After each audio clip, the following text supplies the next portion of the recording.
Okay, ladies and gentlemen of the panel, I need you to stand up and raise your right hand. Because remember when we first met, I explained to you that there were going to be two oaths, and this is the second oath. And then raise your right hand and follow the order, please. Do you and each of you solemnly swear that you will well and truly try this case now pending before this court and a true verdict render according to the evidence given, so help you God? Yes. Thank you. Okay, you may be seated. And ladies and gentlemen of the jury, and now you're the jury, you're no longer the panel. I think you understand. I have a couple comments I want to make before we begin opening statements. And it's just to give you a brief overview as to what the whole trial will be about. And understand that each side is given an opportunity to give opening statements, and that's exactly what they're going to do right now. What's said in opening statements is not evidence. Look at it this way, it's kind of like a roadmap of what they anticipate the evidence will be during the course and scope of the trial. You understand? As far as order is concerned, the plaintiff will go first because the plaintiff has the burden of proof. And when they present their evidence, it's referred to commonly as what we call case in chief. That's the plaintiff's case in chief. They'll present evidence, potentially live testimony, it can be deposition transcripts, it can be by video. You understand? Just as important too, there will be documents, potentially medical records and those types of things also introduced by the plaintiff. After the plaintiff is finished with their case, then we move to the defense, and the defense will put on their case in chief. You understand? And after that, they'll do the same thing. They'll probably call witnesses to testify. Maybe there'll be deposition testimony. Maybe there'll be videotapes. I don't know, because I don't preview the evidence. The evidence is being shown for the first time to you. You understand? And remember, and this is one important component as far as the case is concerned, ultimately it'll be your determination as to what the facts are. And remember, we talked about that at the very outset when I came down to talk to you at jury services. I swore you in at that time. Each part of the case is just as important as the other. After the evidence is presented, I will instruct you on the applicable law. And that's where we talk about jury instructions. And I think you understand what jury instructions are now. Look at that as your rule book. That's your operator's manual as far as being a jury in this case. Because it'll instruct you on what your duties are, which is important to remember. It'll explain to you what different types of evidence there are. And it'll also go into great detail as far as what the law is in this case. Does everybody understand? And just as important to remember, you can't do any independent investigation as far as what the law is. Because I'll give you all the necessary definitions you need in order to make the appropriate decision. Do you understand? After I read the jury instructions to you, each side is given an opportunity to do what's called closing arguments. And the closing arguments typically are a summary of what the evidence will be during the course and scope of the trial. And at that time, the lawyers can argue what you should do with the evidence. Does everybody understand?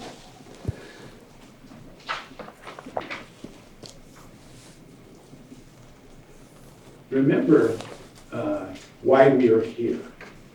And your purpose as jurors is to find and determine what the facts are. And I think you know that because we spent a lot of time on that together. This is really important too to understand. Parties sometimes will object to evidence.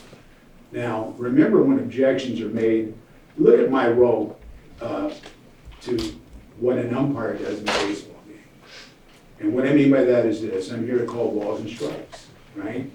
And my point is this: when an umpire calls balls and strikes, what is he looking for? Whether or not the pitch was thrown over the plate, right? And so my point is this: don't read anything into whatever decisions I make as far as objections are concerned, because you should not look at that in any respect or any regard as to what side is being favored by me. I have no favorite side. I'm just here like Lady Justice to my left. And And sometimes I have to make decisions, sometimes I don't. The ultimate decision in this case will be made by you.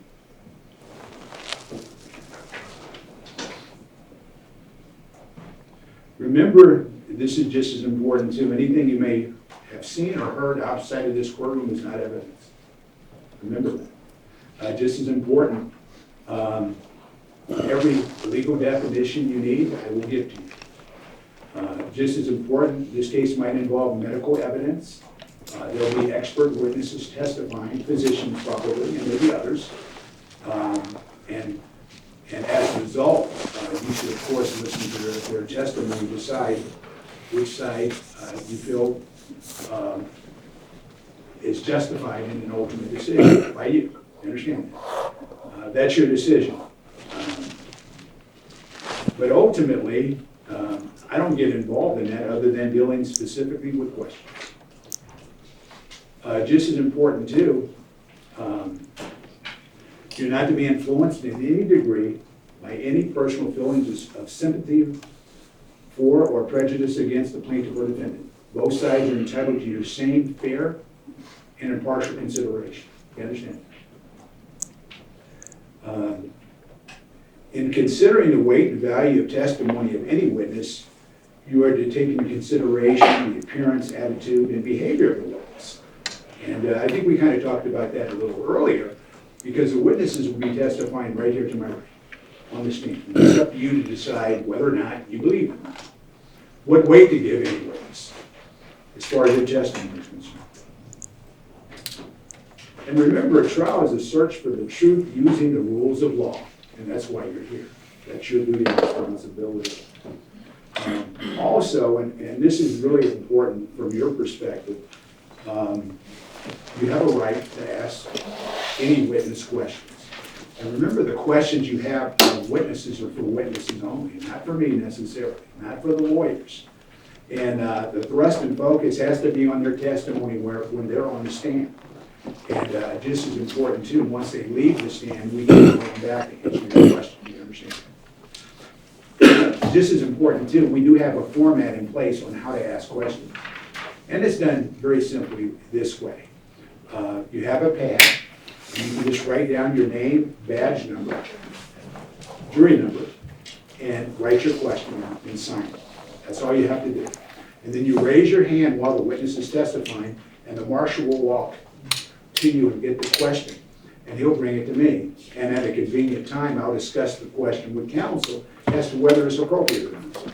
Understand this: if I decide not to ask a witness your question, don't look at that in a negative fashion. And what I mean by that is this: lawyers don't get every question they ask answered by a witness. And sometimes there might be a legal reason why I might not ask that specific question. But never look at it in this light. Each and every question you ask is a good question. For a legal reason, maybe it's not appropriate to ask that specific question, you understand? So I don't want you to be discouraged if your question doesn't get asked. Everybody understand? I want to make sure we're on the same page as far as that is concerned.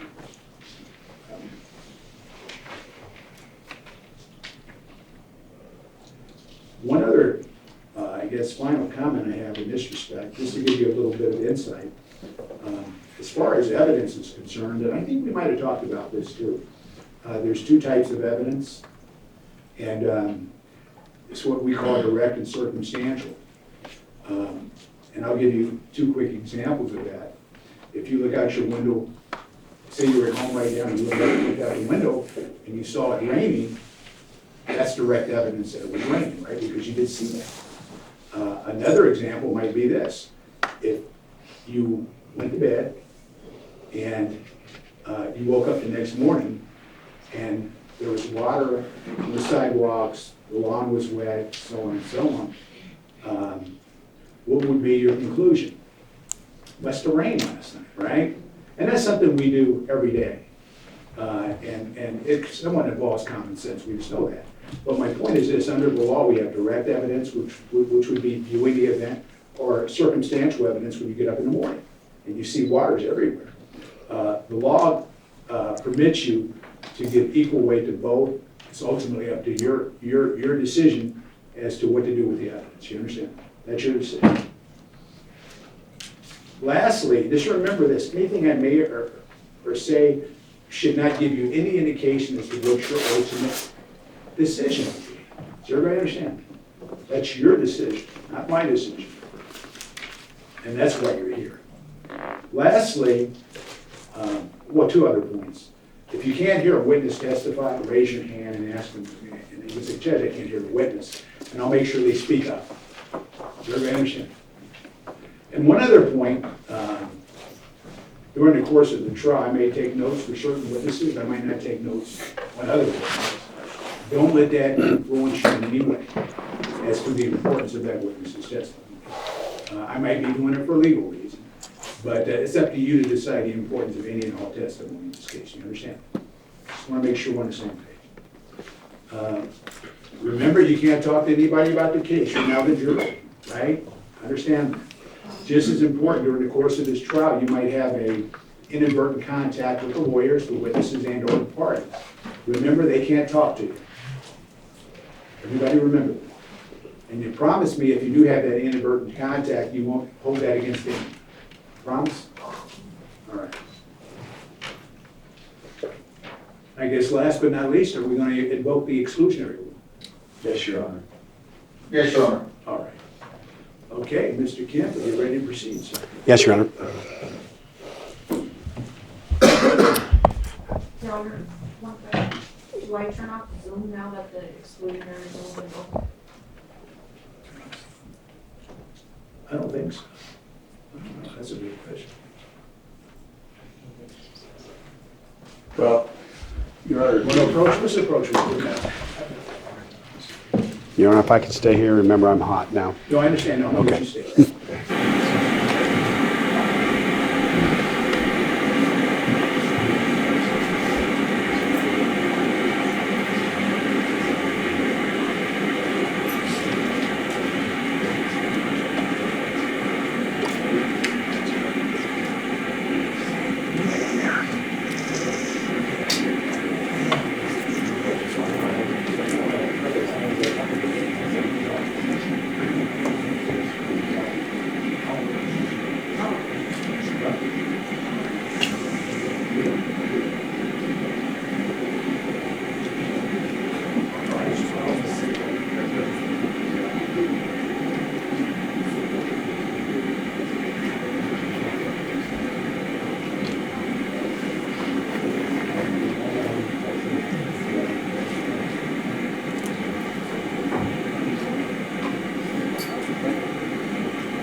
And counsel, thank you. thank you, Your Honor. Okay, Mr. Kemp, you have the floor, sir. Thank you, Your Honor. Good afternoon, everybody. Again, my name is Will Kemp, K-E-M-P, and along with Mr. Pepperman and Ms. Switzler, I represent 11 of the 13 plaintiffs in the case. Mr. Eglett represents Lisa King. Mr. Parker represents Mrs. Bordenegg. So I'm going to be speaking probably for about an hour and 45 minutes. We're not going to get it done today, so I'm going to break it up in half. We're just going to try to get as much in as we can. And then after me, Mr. Eglett will probably speak for about an hour, hour 15. Mr. Parker's probably going to do an hour. And then Mr. Johnson, I don't want to speak for. And that'll be the entire opening statement. And then after that's done, we'll call the first witness, probably by video. Okay? So I want to start by showing you some hospital pictures that raise a serious question. In late 2020, there was a medical mystery involving dozens of Nevadans. It took the public health authorities months and months to provide some answers. So let's start out with the medical mystery. Many of the 13 plaintiffs in this case and numerous other persons that lived in Clark County suddenly started going to hospitals in 2020 with acute liver failure. These are the pictures of some of the plaintiffs in the case. Their names are correlated with the picture. As you can see, most of them are pretty young, and all of a sudden they're in the hospital. So the big medical mystery, what was forcing these healthy young people to go in the hospital because of sudden liver failures? What happened to these people? So to answer this far-reaching question, we have to start off with some medical facts. So there are three major critical medical emergencies that people can suffer. And as you might expect, each one of the three involves a different body part: the brain, the heart, and the liver. So let's start out with heart attacks. In the United States, there's about 805,000 heart attacks every year. 375,000 people die every year from heart attacks. Strokes, attacks on the brain. 795,000 people every year have a stroke. The third one is a liver attack, and that's what we're talking about in this case. Acute liver failure. Acute just means sudden. Acute, sudden.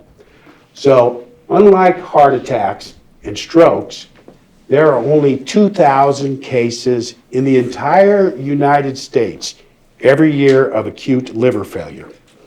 It's a very rare condition. And I think we have another slide. So each year, only 10 cases for each million people in the entire United States. Acute liver failure, and this is the acronym ALF. A stands for acute, L for liver, F for failure. You're going to hear these terms, acute liver failure and ALF, over and over again in this case, because this is the medical condition that most of the plaintiffs suffered. But for now, remember that this is a rare medical emergency. Spelled out again, acute liver failure, ALF.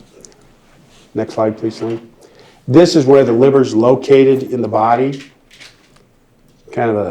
I've heard it described as a football shape. That doesn't really look like a football to me. But that is a picture of the liver. I think we have another shot, Shane. There's another picture of the liver that goes into a little more detail. That's not important for right now. Okay, acute liver failure involves the liver. Remember I said acute is sudden, so suddenly the liver is not working. So what does the liver do? The liver is one of the most important organs in the body. It has approximately 500 different functions. And some of the critical functions are detoxification. It eliminates natural toxins in the body. It processes proteins and biochemicals. If you don't have a liver, if all of a sudden your liver is gone, you cannot live. And the reason is the blood won't clot properly, okay, because the liver prepares enzymes that help in blood clotting. Toxins and chemicals will build up in the body, and we're going to be talking about one of those toxins in a lot of detail, ammonia. Your defenses against infection don't work. Your immune system starts failing. All of this is done with the liver, and then swelling starts, including swelling of the brain. And we're going to talk a lot about that, too. Next, Shane. So, unlike hearts, they have artificial hearts. There is no artificial device that can replace a liver. There's no animal analog that we can substitute into people. If you have acute liver failure and it doesn't resolve, there's only one thing they can do, and that is a liver transplant. They take the liver from a stranger and they put it inside of you. That's the only thing they can do for acute liver failure if the condition doesn't improve.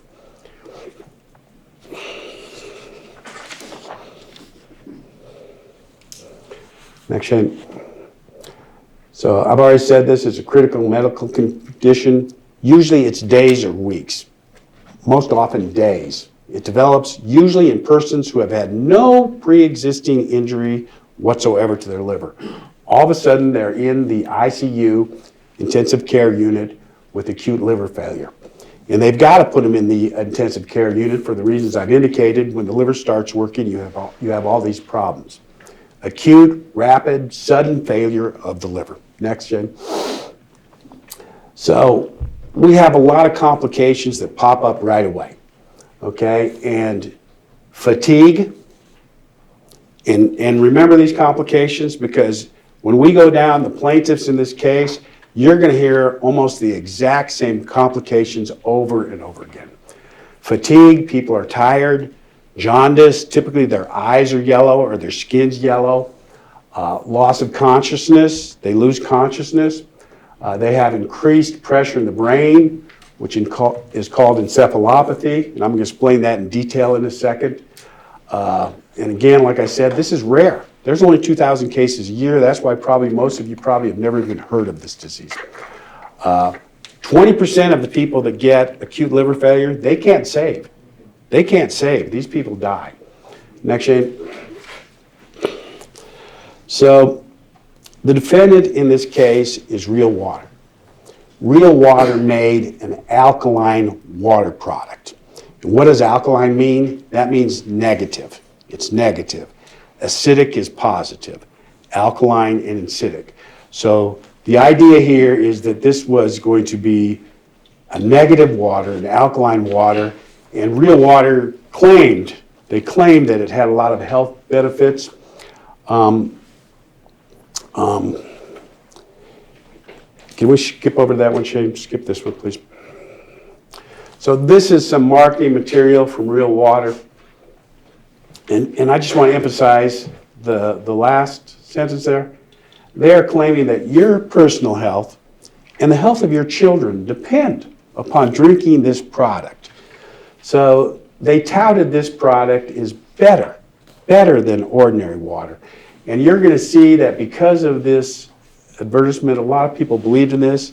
They drank it, they gave it to their children, they gave it to young people, they gave it to their pets, you know, based upon their understanding that it was better for them. But Real Water was a poison. It was a poison. It wasn't a benefit to people. So the first question, what happened to these people? Why are all these young or middle-aged people suddenly going to these intensive care units? So this is a slide from the Southern Nevada Health District. And they started an investigation in the fall of 2020 into this epidemic. In fall of 2020, we're right in the middle of COVID, okay? We are right in the middle of a COVID. So I couldn't think of a worse time for this problem to develop, but that's when it did develop. So what happened? 5 children from Southern Nevada, all in the course of probably 3 to 4 weeks, November, December of 22, they all go to the local hospitals, and these children, some were as young as 7 months old, some were 5, but they're all in between that. So we have 5 previously healthy young children that had no problems with their liver. All of a sudden, they come to the hospitals here in Southern Nevada, and they have acute liver failure. So the doctors send them all 5 of them are sent up to this hospital in Utah. You see that building there? That's supposed to depict a hospital. So all 5 children are sent up there at or near the same time. Next slide, Shane. And this was unusual. Remember I said there's only 2,000 cases in the entire United States in a whole year? So all of a sudden we have 5 young children from a medium-sized community like Nevada, and in this course of a couple weeks, they're all being sent to Salt Lake, and they were treated by this man, Dr. Guthrie. He's a liver doctor up there, and a liver doctor it's a big word, hepatologist. Hepato means liver, so he's a doctor that treats liver. The hospital up there is called Primary Children's Hospital. So he saw all 5 of these children, and like I said before, 2 of them I think were 7 months old, others were young. Sees them all, and they're all up there for liver transplants. And so he realized that, hey, what is going on here? Okay, okay, he realized that maybe there's a common pattern here. So Dr. Guthrie contacted the Southern Nevada Health District. And that's what started the investigation. So the Southern Nevada Health District realizes pretty quickly how extraordinary this is, that you have 5 children, young, healthy, and all of a sudden they're going up to Salt Lake City to have liver transplant evaluations.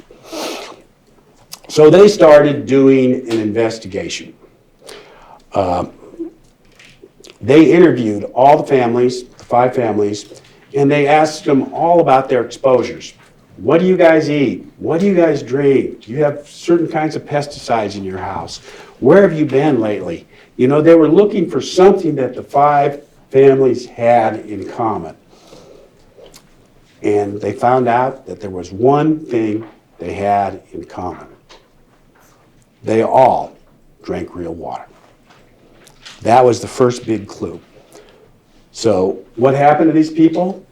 The doctors found that the 5 children had acute liver failure, and I'm going to talk about some of the other cases. So, next please, Shane. So I've already told you about this a little bit. This is what's called an exposure assessment. What is everybody eating and drinking? Is there a common pattern? Next, Shane. So the Southern Nevada Health District, if they want, they can tap into every computer in the hospital from their main office. They don't have to go to the hospital and say, hey, let us see your records. They can just hit a couple keystrokes and get the records sent directly to them. So what they did is they did a query. They had their computer ask all the hospital computers, hey, going back to 2016, how many cases of acute liver failure have there been here in Clark County where you don't have an explanation as to what the cause? Unknown etiology. So these are the codes, the diagnostic codes for liver disease. This is what they queried. And then so they took all the cases and they lumped them together and they prepared a chart. Next, Shane. Here's the chart. This is going to be called, during the case, the MMWR. MMWR means Morbidity and Mortality Weekly Report. It's published by the CDC. So this is the chart. You see the reference to the diagnostic codes. So they ran a chart and they were looking for spikes. You know, are there spikes here, which would indicate a lot of cases of liver failure of unknown origin. So look at where the big spike is. November 20, the fall of 2020, that's when the children were going up to Salt Lake. And you're going to find out in a second that that's when a lot of the plaintiffs in this case got acute liver failure. So that's the big spike, all right? Now take a look at 2018. At the beginning of 2018, there's a second spike. See how that line goes up there? And you're going to find out that 3 of the plaintiffs in this case, Mrs. Bordnave, Mrs. King, and Mr. Delmar, are in that 2018 time period. But in any event, this was validation for the public health authorities that there was a problem here. There was a big problem because look how many cases there are here, okay? Acute liver failure of unknown origin. So, now we're getting to the why, okay? Why did this happen?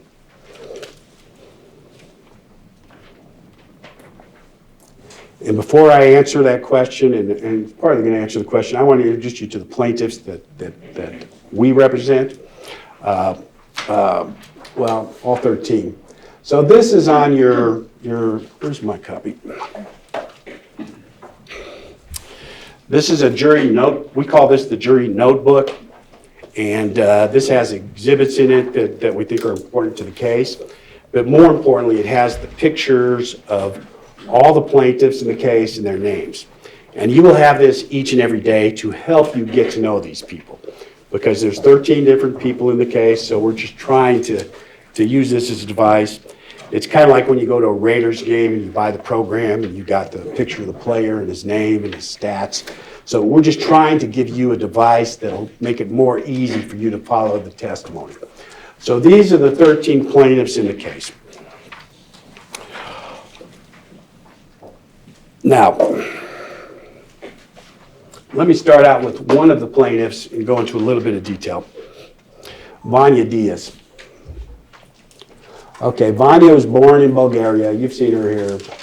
Moved to the United States, graduated with an accounting degree from UNLV, married, 2 kids, used to be a cocktail waitress in New York, and now she's a territory manager for U.S. Foods. So Vanya went into the emergency room in Henderson Hospital on November 2013. Okay, remember I showed you those symptoms before and I said they were common? Okay, now we're back to the first plaintiff. Dizziness, shortness of breath, memory loss, weakness, and says she was here seen her yesterday. That's when she was at the emergency room. This time they actually admitted her. So they admitted her on November 3rd for, I believe, 5 days to the 17th. And then, next one, Shane, please. So they did what are called liver function tests. Okay, that is a blood test. They take your blood and then they do some kind of doctor magic to it and they come out with these readings. Okay, and you see the reading for Vanya's AST is 2267 and normal we have up there on the top right. If you don't have a problem with your liver, your reading for the AST should be 15 to 27. She's at 2,267. Okay, ALT 12 to 79. She's at 274, high. So let's explain a little bit. Well, let's go to the next one, Shane. Oh, liver function test. Go ahead. So liver is inside the body. Okay, you can't just stare at it and like you could someone's broken arm and say the arm's broken. You have to do this kind of blood test to indicate this. So the 2 most common ones are the ALT, AST. I've already told you the normal. Usually, when you have acute liver failure, you have elevated ALT and AST. Not always, but usually. So if you have elevated AST, ALT, one of the first things the doctor considers is acute liver failure. Next, Shane. Okay, here's Vanya. They're collecting it again. These are worse. This is the next time they're taking it in the hospital. So to explain briefly, in the hospital, usually they do them in the morning and probably 5, 6 o'clock at night. If someone can suspect acute liver failure, they try to do it 2 times a day. And what they're trying to see is it getting worse or is it getting better? In Vanya's case, it got worse. Next one, Shane. As you can see, the AST is going up still. Now we're at 3457. ALT 1189. And again, you can see the 27 and 79 are the normal figures. This is the test on November 14th.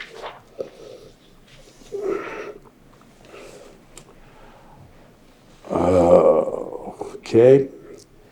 Second test.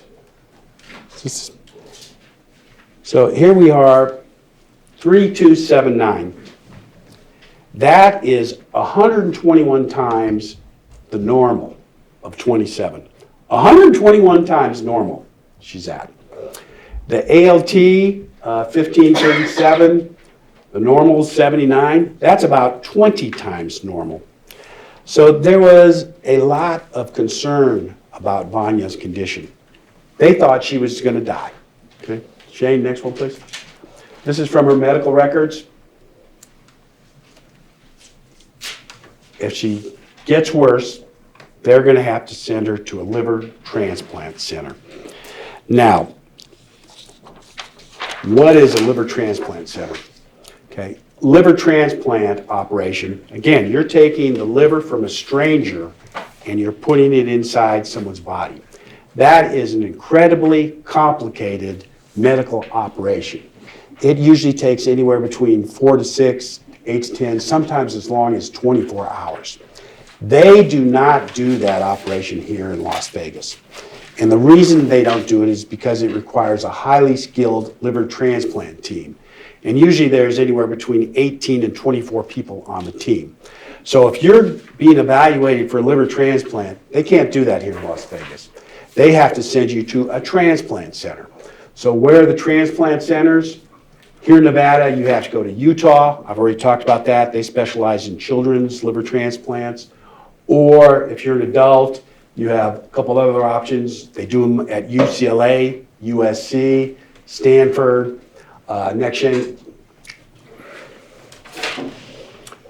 And if you get a transplant, remember, you have the liver of a stranger in you. So the body is fighting that liver the minute it gets in there, so they have to give you what are called immunosuppressive drugs. And the transplant fails a lot of the time. 10 to 15% of the time it fails. And I think Mr. Eggert or Mr. Parker is going to talk about one of those recent failures. Even if you do get a transplant, you only have a 58% chance of surviving 15 years. So a liver transplant's a scary, scary potential treatment option. And they were telling Vanya in the hospital that she may have to be sent to the liver transplant center. And again, they thought she was going to die. So they had the special counselor people, I can't remember what their names are at this particular hospital, but they went in and they had an evaluation with her and tried to get her to understand this as she'll tell you when she's on the stand, and when I think everybody else will tell you, when people have acute liver failure, their ability to comprehend things is not good because they're confused. Okay, and I'm going to get into that in a second. Next, Shane. So she, they thought she might die. They thought they might have to send her to a liver transplant center. So they decided to do what's called a liver biopsy. Okay, they take a needle.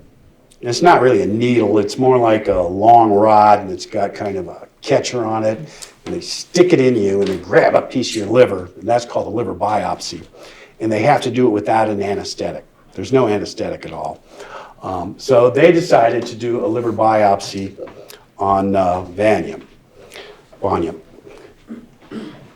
Okay, that's a picture of the liver. That's the needle. Again, like I said, it's got more of a claw on it. So what did they find? Remember, we're trying to figure out what happened to all these people. What did they find when they did hers? Next shape.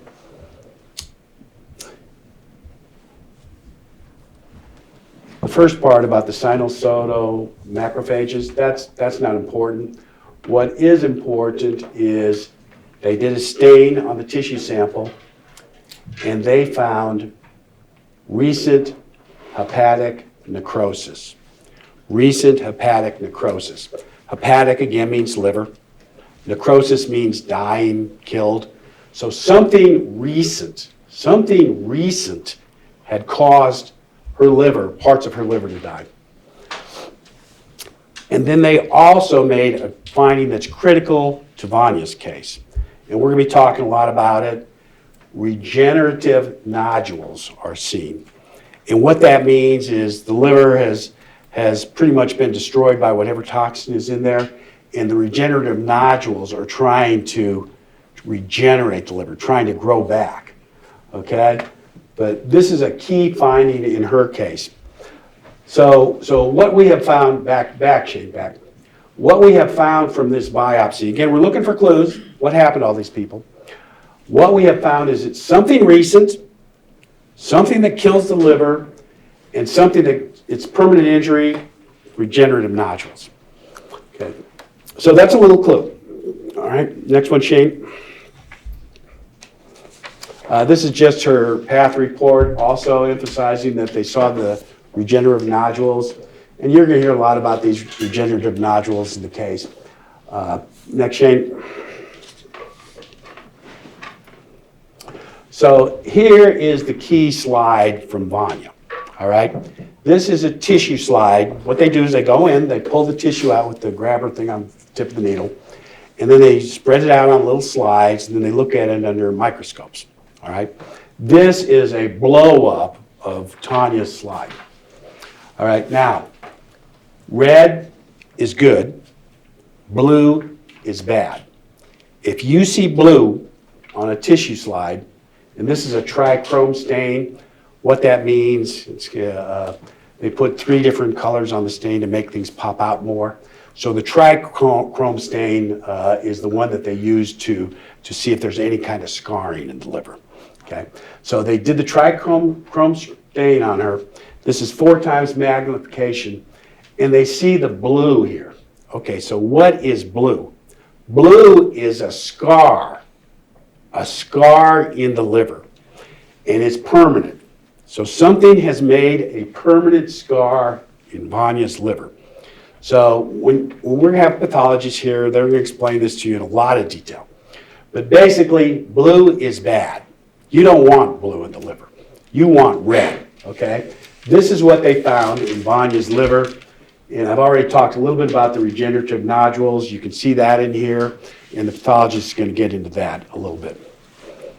So the big takeaway here is that Vanya, something recent caused permanent liver damage to her. Okay, that's the big takeaway. So she stayed in Henderson Hospital for 5 days. And remember, this is at the height of COVID. They got her out of there, and she's right back in. Okay, she's right back in. Same symptoms, weakness, fatigue, can't see, abdominal pain, unchanged from her prior visit. So this is her second hospital visit. Next one, Shane. And I wanted to show you this. I've said it, but it's in the medical records. They have to wear PPE at this time period. I don't know if any of you saw any pictures of people in the hospital at the time. PPE means personal protective equipment. So all these people all the nurses and doctors, they're all suited up. There's restrictions on who can come in and out of the hospital. This is probably the worst possible time to go into the hospital with acute liver failure. But luck of the draw, there she was. Next, Shane. So, she goes out of the hospital now, she's right back in. Same thing. Tired, confused, liver enzymes worsening. The onset was 10 days ago. Remember, that was November 11th, so now I think we're at November 24th here. Same thing. The doctors just can't figure it out, and I don't fault them. Next, Shane. So now she's been to the hospital 5 times actually, counting the emergency room. So she starts going to this GI, which means gastrointestinal. Now she's being seen by the gastrointestinal clinic.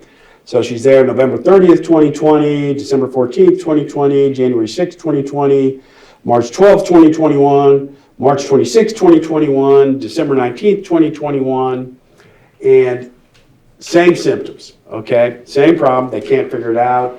The GI clinic,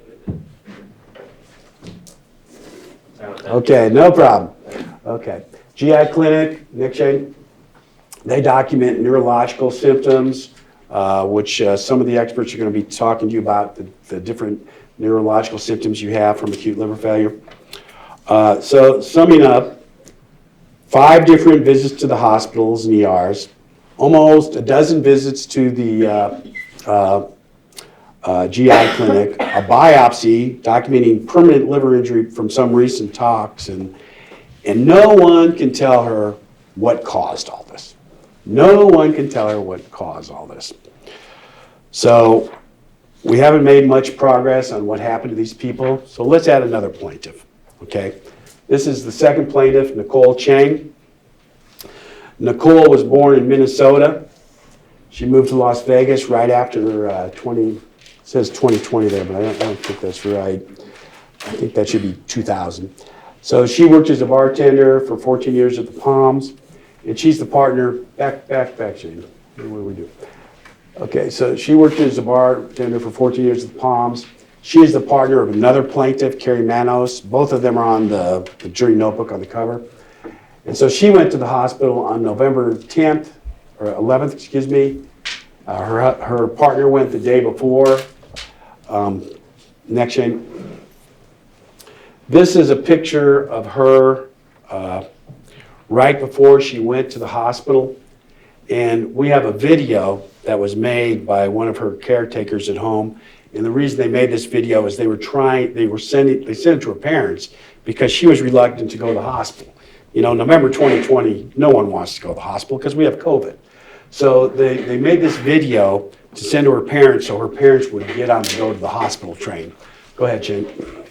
Nicole. Nicole. Nicole.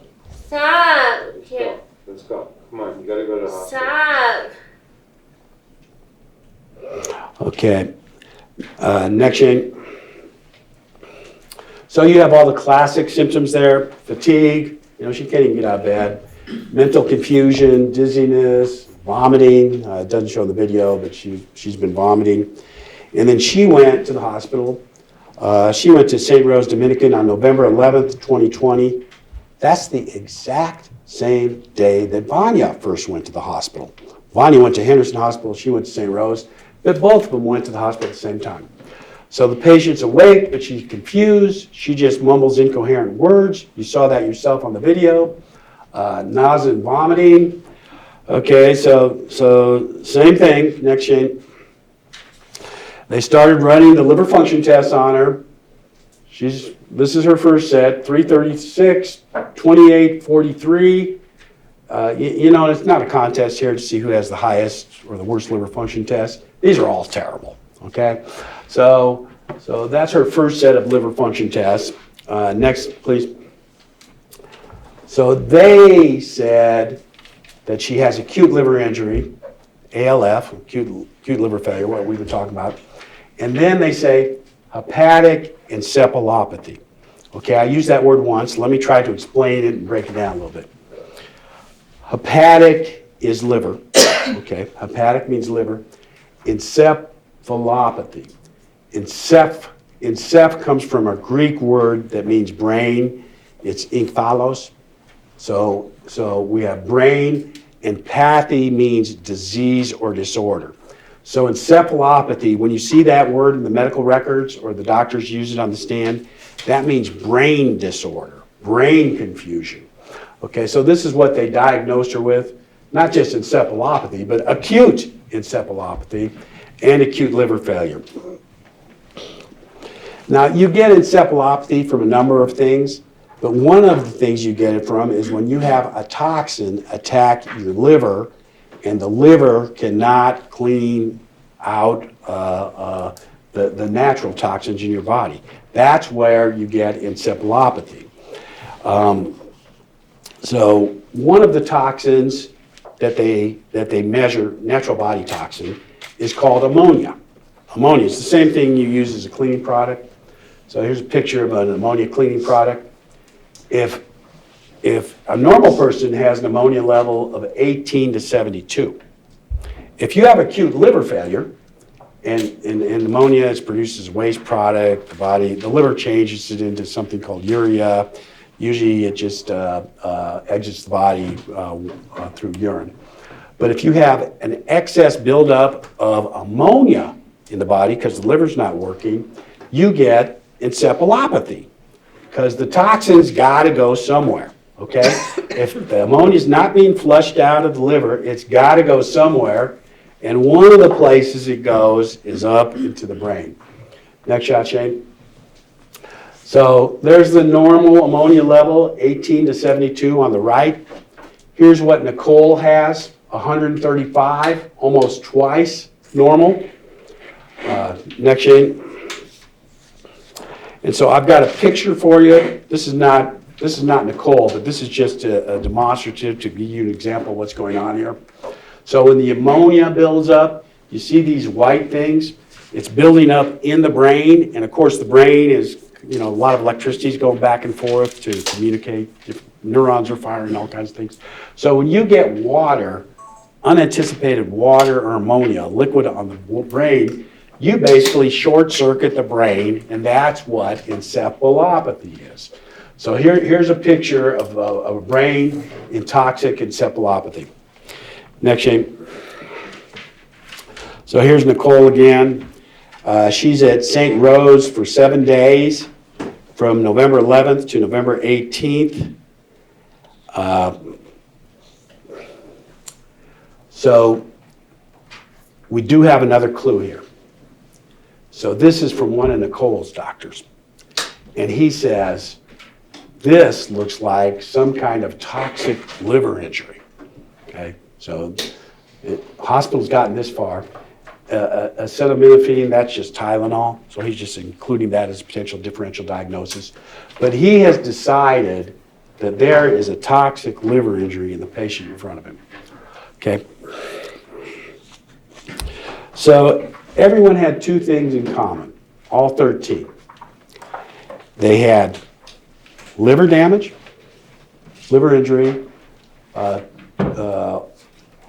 All of them did not have acute liver failure. One didn't. I can talk about that in a minute.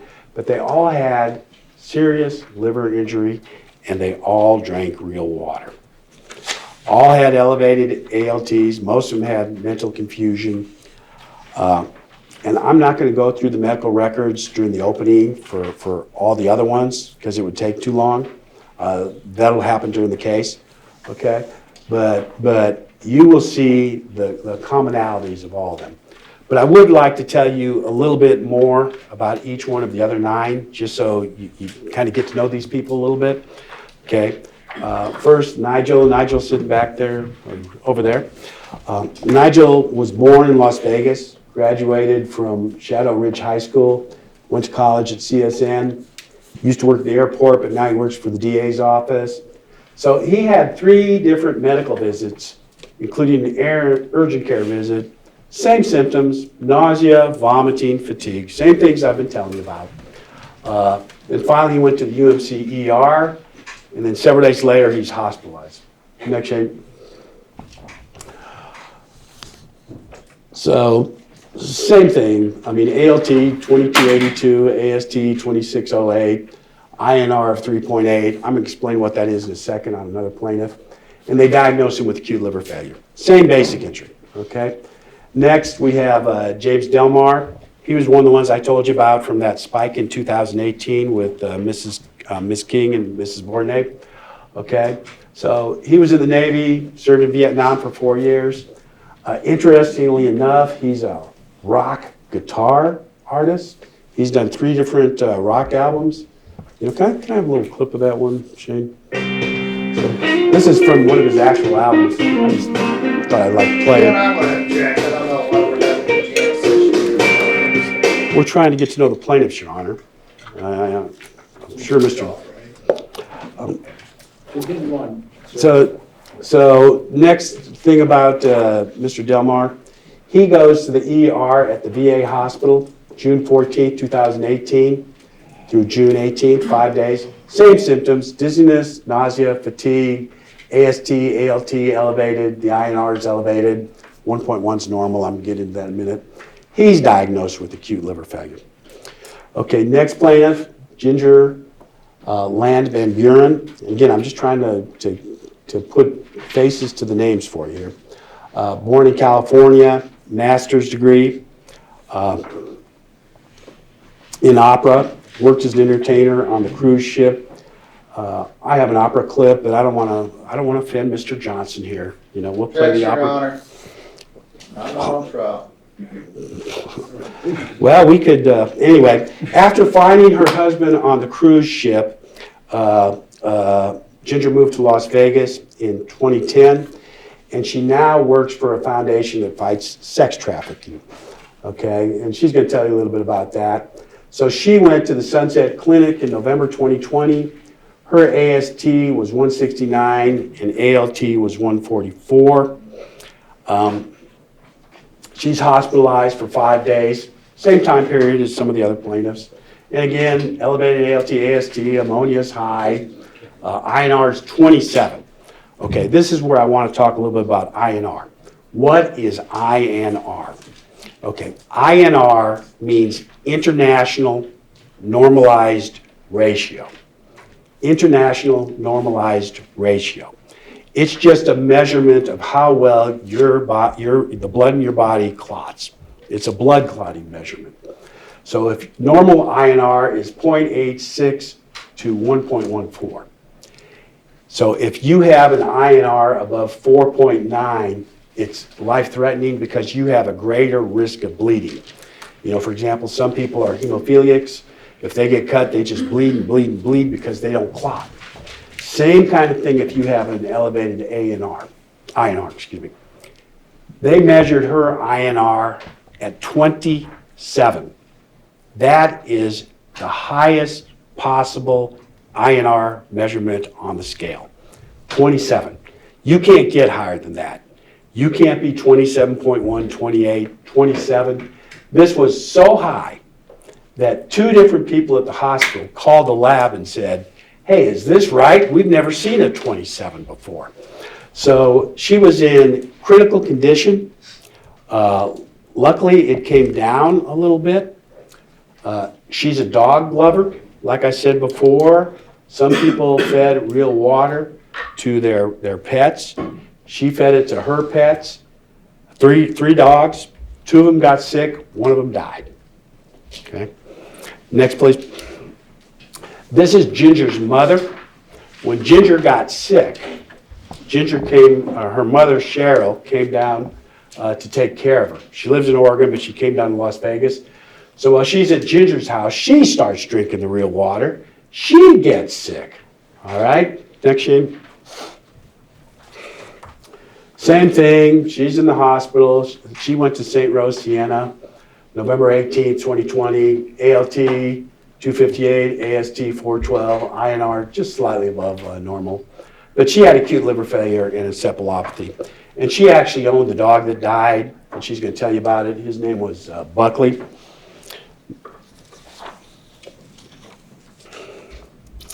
So this is Carrie Manos. Remember I told you about Nicole Chang?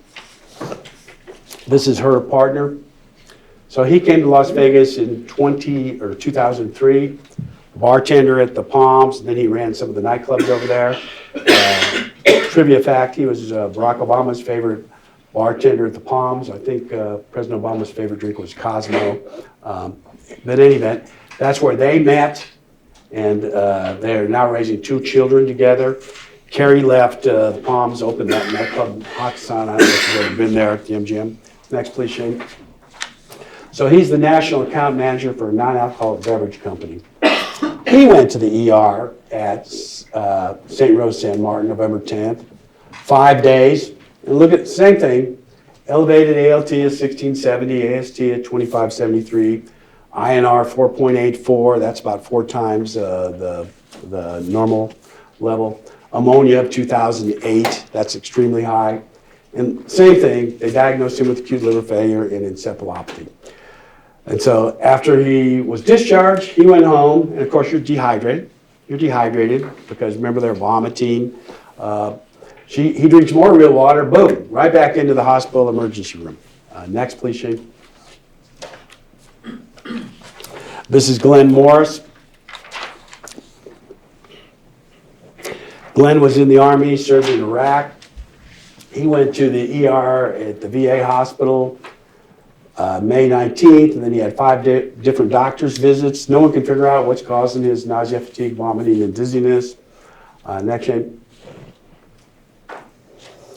So finally, he's hospitalized at the VA hospital, and they move him over to UMC because the VA didn't have the facilities to take care of him. So same thing. ALT 1955, AST 8031, INR 6.51, 6 times normal. Really high ammonia. Same thing, acute liver failure. So, like I said before, that's the bleeding disorder, INR, international normalized ratio. Okay, next please. Abraham's sitting back there. He's born and raised in Las Vegas, graduated from Las Vegas High School. When he's only 15 years old, 15, he's hospitalized for 5 days at Sunrise, from November 6, 2020 to November 9th in pediatric intensive care. They call it PICU, P-I-C-U. Elevated ALT, elevated AST, elevated INR, high ammonia, diagnosed with acute liver failure. Goes back to the culinary center, gets measured again. He's still got 286. So from the Sunrise record, and they're worried about him because he's only 15 years old, okay? 15 years old, and he's suffering from these symptoms. So they say if worsening, he may need to be transferred to a transplant center. He wasn't, but they were considering sending him up to Children's Primary, the same transplant center the 5 children went to. Next, Shane. So this is Carolyn Strong. She's born in Topeka, Kansas in 1960. She's 65 years old now. Moved to California. She has 3 children. She enjoys hiking in California. Next, Shane. So her and her daughter came to Las Vegas to do some hiking. They went up to Red Rock. She was hospitalized hospitalized for 3 days from the 21st to the 24th. They did a CT scan of her, which they didn't do to all the plaintiffs, and they found moderate fatty infiltration of the liver. Later, she's got 548, 394. Next. And then she had a liver biopsy. Same thing that they did to Vanya. They stick the needle in her. Okay, so the pathology report gives us a little clue here. Drug-induced liver injury. Okay, DILI, DILI. You're going to hear that acronym too.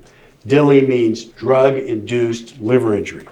The doctors think that there was some drug that has caused liver injury to these patients. So they diagnosed her with liver injury DILI, and she had a serious liver injury. I'm not going to call it acute liver failure. Remember I told you to the plaintiffs, we weren't going to say that they had acute liver failure, but she did have a serious liver injury, and that's what they called it at Scripps. Next, this is Kathleen Gossius. She is the daughter of Strong. So she was another tourist that came to Las Vegas in October, and she was the one that went hiking. She's a multi-genre artist, 2 albums. No, let's skip it, Shane. We don't want to upset anybody. Next, please. Worked at the House of Blues, cruise ships. Used to work here at the Rio. I don't know if you remember, they had those things going around on the ceiling and people were singing. That was her job. So she had 2 kids and she's a stay-at-home mom.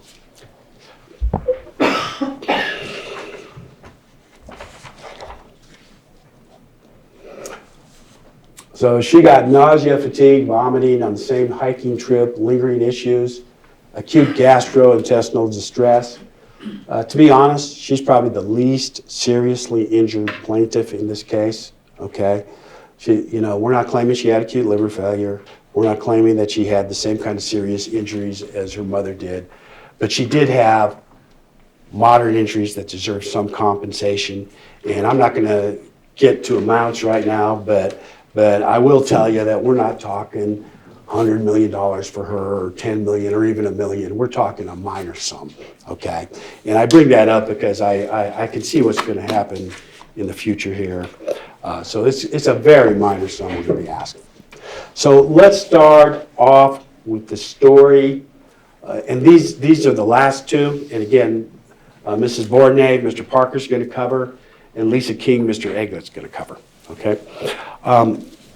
So let's start out with more of the story about how the public health authorities figured out that real water was the cause. So this is a chart. Have it up, Shane.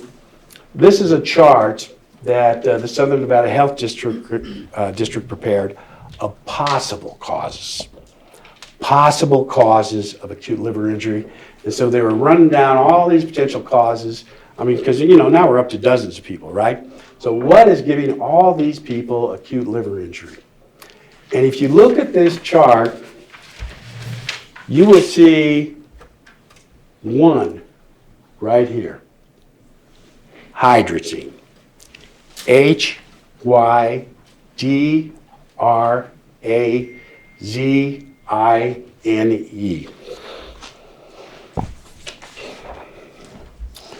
Now, in Greek mythology, there was a monster known as the Hydra. And the Hydra had 9 heads. And so if you cut one off, another one popped up. And so the Hydra would hide in the swamps in ancient Greece, and he'd pop up and he'd attack people and he'd bite them with toxic venom. And if any of you are familiar with Hercules or the movies, this is a picture of The Rock, Dwayne Johnson, doing a Hercules movie. When Hercules confronts the Hydra, he cuts off all 9 heads and he kills the Hydra. Now, hydrazine is not a monster, but hydrazine has monstrous consequences if you either inhale it or you consume it. And it's called hydrazine because it has 2 nitrogen atoms in it. So what is hydrazine used for? Hydrazine is primarily used as a rocket fuel. This is a picture of the Apollo mission to the moon. That's one of the astronauts on the moon. They used hydrazine to power the rocket that went to the moon in 1969. Next, Shane. This is a picture of a recent SpaceX launch. SpaceX is Elon Musk's company. They use these rockets to shoot up some kind of communication satellites and other things. So they also use a hydrazine derivative. Today, right now, they use a hydrazine derivative to launch these rockets. As you see, the people that are working for SpaceX on these rockets, they have protective gear on because they do not want to be exposed to even 1 drop. They don't want to inhale it.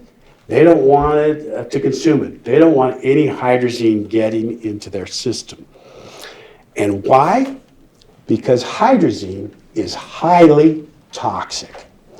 Okay? And it's undisputed that when a small amount of hydrazine is inhaled or someone swallows a small amount of hydrazine, it will be undisputed in this case that hydrazine causes severe liver damages. And we know this because the United States government, since it was one of the primary rocket fuels, they did extensive testing on hydrazine in the 60s and 70s. They fed it to dogs, and then they studied what damage it did to the dogs' livers. They fed it to monkeys, and they studied what damage it did to the monkey livers. They did extensive testing, and they did that because this is a very important rocket fuel. Now, we're going to have expert toxicologists, and that's a scientist that studies toxins. We're going to have an expert toxicologist come in and explain to you some of the dangers to the liver of hydrazine. His name is going to be Dr. Kosnet, and we're probably going to play him by video. If I had to guess, it's either going to be tomorrow afternoon or maybe Wednesday morning. But anyway, next bullet point, Shane. So a toxicologist, he's a scientist, and this is what he studies: toxins, reactions on the human body. Board certified, he's from Colorado. So he's going to talk to you about the scientific literature about hydrazine toxicity. And he's going to tell you that hydrazine causes acute liver failure if it is consumed by a human being. So now, I'm sure some of you are sitting here wondering, why is Mr. Kemp talking about this rocket fuel when we're here on a case that involves bottled water?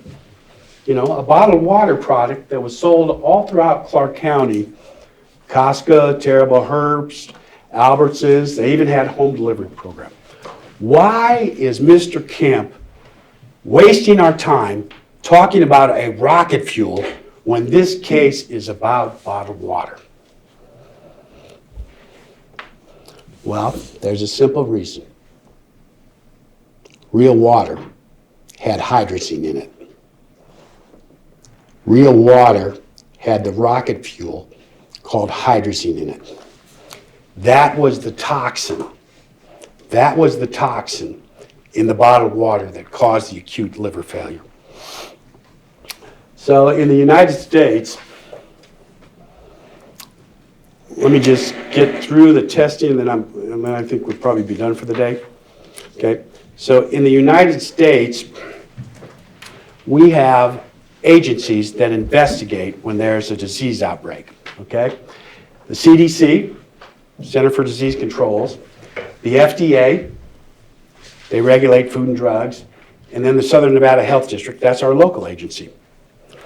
Because there were so many people involved with this problem, the Southern Nevada Health District called in these two federal agencies and they started a massive investigation.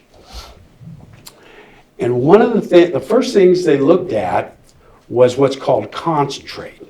And I'm going to explain in detail how you make that, but that's kind of the secret sauce for real water. First they make what's called concentrate, and then they make the product. So the FDA came in and they did what's called a GCMS test, which means gas chromatograph and mass spectrometry. Okay, that's a mouthful. I know that's a mouthful. So just remember that that great big machine is called GCMS. So the FDA, and I think it was the FDA lab in Cincinnati, they did this because this is the gold standard for testing what's in a food or a liquid product, okay? It's the gold standard because what they can do with this test is they look for a wide range. It doesn't just look for one thing, okay? It's not like one of these bacteria tests you see. It looks for the whole rainbow of possible things in a substance. So, next Shane. Usually it takes about 3 hours, tens of thousands of these machines in the United States. Next Shane.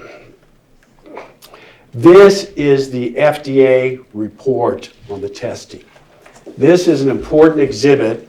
So we have it right here as exhibit number 2 in your jury notebook, okay? So if you see it, these are the results from the FDA testing. You see right there where they refer to the GCMS, that's the testing machine, okay? And what did they find when they did the GCMS test on the real water concentrate? Shane? They found 1.44, 1.75. Dr. Kosnet is going to come and explain this to you. These are toxic levels of hydrazine in the real water concentrate. They did 3 tests. This is the third one, 1.33. It's the second page of your exhibit. So, when the FDA tested the real water concentrate, and as you will come to find out, this concentrate was put into every single bottle of real water. Doesn't matter whether it's a retail bottle, doesn't matter whether it's a 5-gallon jug. This was the secret sauce, okay? FDA tested the concentrate. They found these elevated levels.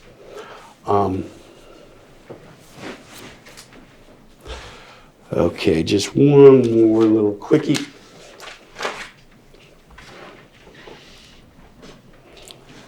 Every single expert that testifies will tell you, they will agree to one thing.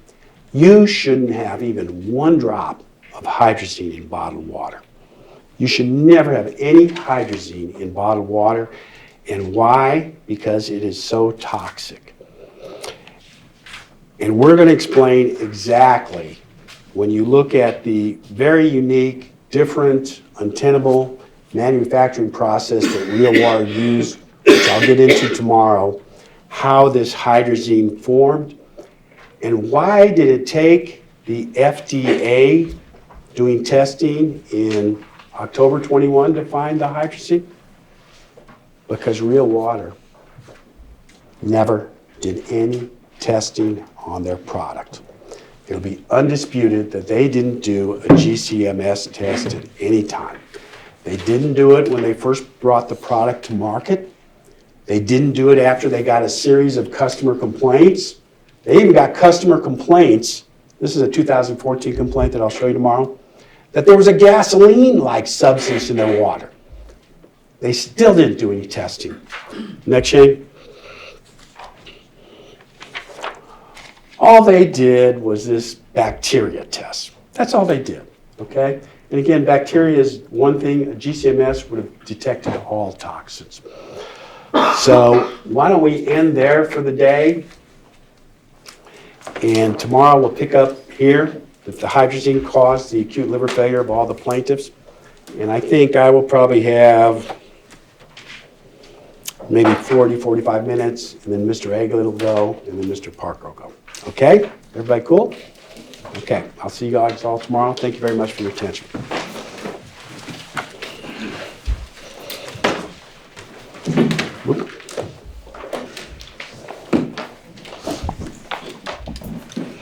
And counsel, I'm thinking tomorrow, as far as bringing the jury in 10:30.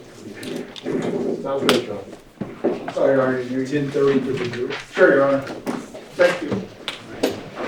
Ladies and gentlemen, you're admonished not to converse amongst yourselves or with anyone else on any subject of this trial, or to read, watch, or listen to any report or comments on the trial by any persons connected with this case, or by any medium of information, including the publications, newspaper, radio, television, social media. Remember the social media prohibition. And last but not least, do not form or express any opinion on any subject connected with this trial to the cause of funding submitted to you. 10:30. Listening, all rise. Leave your notebooks here. Hold the notebooks here, take all your belongings, leave your notebooks here.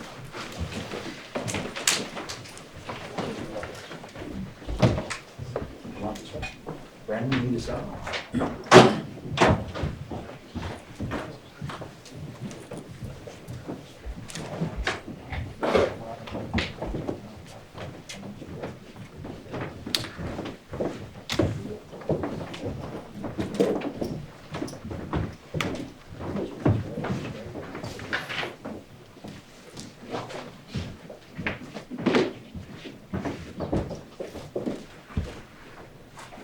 Jury's clear, Your Honor? Thank you, sir. And as far as, I think we have 2 pending motions, is that correct? I believe so. We have one, Your Honor, I don't know if they filed more than one today. I mean, I've read both of them. We have, let's see here. We have the defense motion, trial brief number 1 to exclude plaintiff's expert Captain Cut, PhD, RD, CF's testimony. Then we have the other motion filed by plaintiff to supplement the medical record. Would you like to hear first, Your Honor? Doesn't matter to me, but I'm just trying to give you a time. 10 o'clock. 10 o'clock, Your Honor. 10 o'clock, we should have it done. 10 o'clock, Your Honor? Yeah, 10 o'clock, so we only have one contested matter tomorrow. And that should be done. Thank you. Thank you, Your Honor. All right.